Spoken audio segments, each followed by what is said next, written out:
आफादनि 52थि बोसोरारि जथुम्मानि जि रेजुलेशन्स बेखौ जोङो लानाय जाबाय आरो बेखौ अलरेडि जोङो खौरांगिरिफोरनो बेखौ हगारनाय जाबाय। दिनै आसामनि स्पिकार हितेन्द्र नाथ गस्वामीया जोंनि आलासि महरै बाहागो लाफैदों। दा बिथांनि गेजेरजों जोङो आसाम सरकारनोबो बेखौ कपि हरगोन। जोंनि गिबिसिन दाबियानो जाहैबाय जे बड'लेण्डनि जेंनाखौ गभर्नमेन्टआ थाबैनो सुस्रांनानै होनांगौ। नैथि दाबिया जाहैबाय जे जोंनि जि हाथियार लानानै सोमावसारनाय आर्म्स रिभलुसनारि जिखिनि ग्रुप दङ नर्थ इस्टआव आरो आसामाव बेजों सावरायनायखौ गोख्रै खालामनांगौ आरो बिनि थाखाय मिरु सरकारजों लोगोसे नर्थ इस्टनि मोनफ्रोमबो स्टेटआ बिनि सायाव बिथांमोना नारसिननाय मोनसे लाखिनांगौ। बिनि थाखाय जोङो दाबि दैखांनो थाखाय जोङो दिनै रेजुलेशन लादों।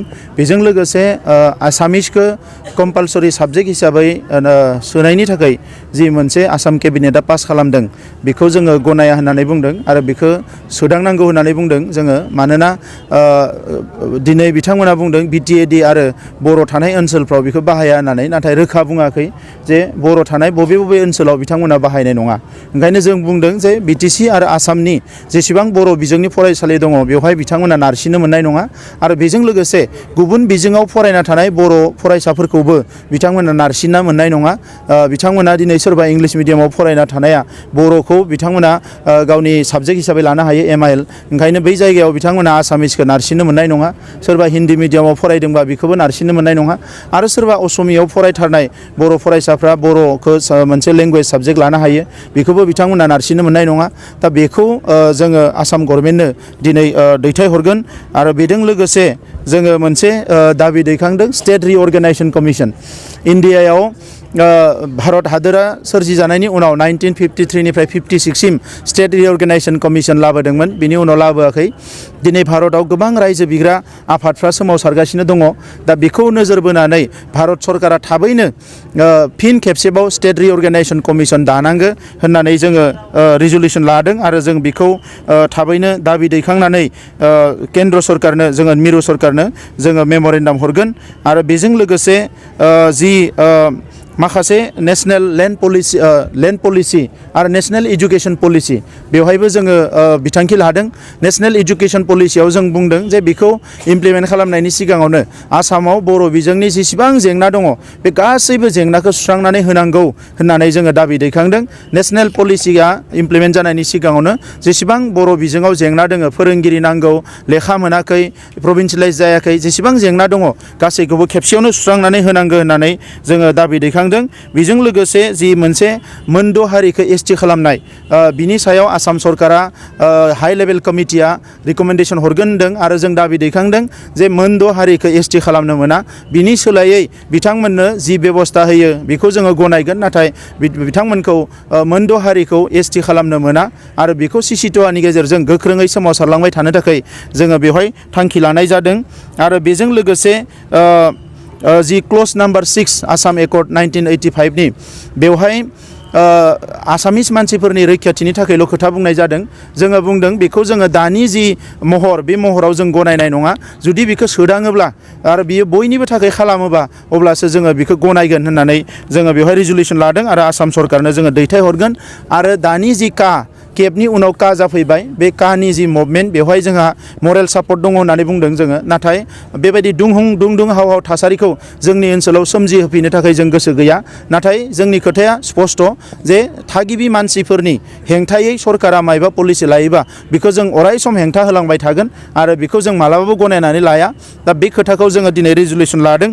बिनि अनगायैबो जोङो रांखान्थि जौगानायनि थाखाय, समाजखान्थि जौगानायनि थाखाय जोंनि मिशन क्वालिटी इडुकेशनखौ जोङो मावफुंनो थाखाय, जोंनि बड'फा मिशनखौ मावफुंनो थाखाय, बेजों लोगोसे आइजोफोरनि माखासे जौगालु खामानि मावनो थाखाय, बेजों लोगोसे आथिखालाव मानसि लांखार जानाय मानाय बेखौ नोजोर बोनानै ससियेल रेजिस्ट्रेसन खालामनो थाखाय जों माखासे रेजुलेशन लादों।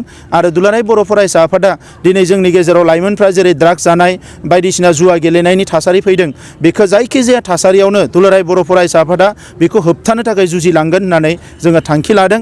जोंनि गेजेराव टिर खेला, बहाबा माने केसिन'नि खोथा रायलायदों दिनै। बे गासैबो जौ जुवा गाज्रि थासारि लाबोग्रा, समाजारि गाज्रि थासारि लाबोग्रा जि खामानि बेखौ होबथानायनि थाखाय दुलाराय बर' फरायसा आफादा बे 52थि जथुम्मायाव थांखि लानाय जादों।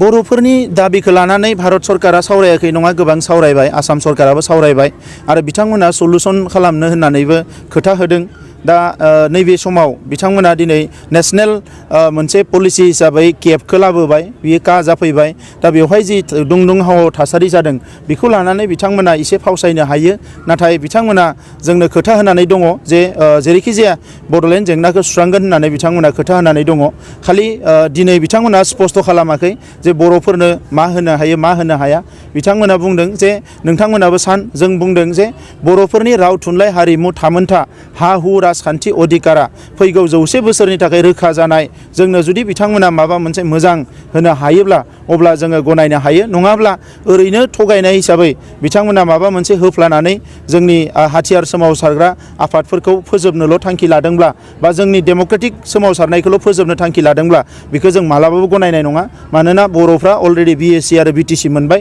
दा बिनि उनाव जा मोनगोन बिनि गोजौआव जोङो माखासे गोहो गोनां जोङो बेबस्थाखौ मोननांगोन जोङो एरेन्जमेन्टखौ मोननांगोन आरो बेखौ लानानैनो जोङो जोबोद स्ट्रंलि जोङो नोजोर होदों जे गभर्नमेन्टआ मा खैसारि सादों दा बे बुब्लियाव आङो बेखौनो बुंनो सानो बर'फोरनि गेजेराव खौसेथि फैनांगोन दिनै 30-40 बोसोराव गावस्रा माखासे थासारि फैबाय गावजों गाव थैलायलायनाय बायदिसिना आरो दाबो जोंनि गेजेराव गावस्रि थासारिया फैदों आरो माखासे दैदेनगिरिफ्रानो बेखौ खालामदों आङो गोसो गोरबोनिफ्राय खावलायो दुलाराय बर' फरायसा आफादनि जानानै आरो आंनि फारसेनिफ्रायबो गोसो गोरबोनिफ्राय खावलायो जे गावस्रिनि थासारिखौ बन्द खालामनांगौ आरो खौसे जानानै जोंनि बर'फोरनि बयनिख्रुइबो हास्थायसिननाय मोनसे दाबि बड'लेण्ड दाबिखौ सुस्रांनो थाखाय जों खौसे जानांगौ आरो बे बुब्लियाव जाहाथे रावबो हेंथा हेंसिखौ साना बेखौनो आं खावलायो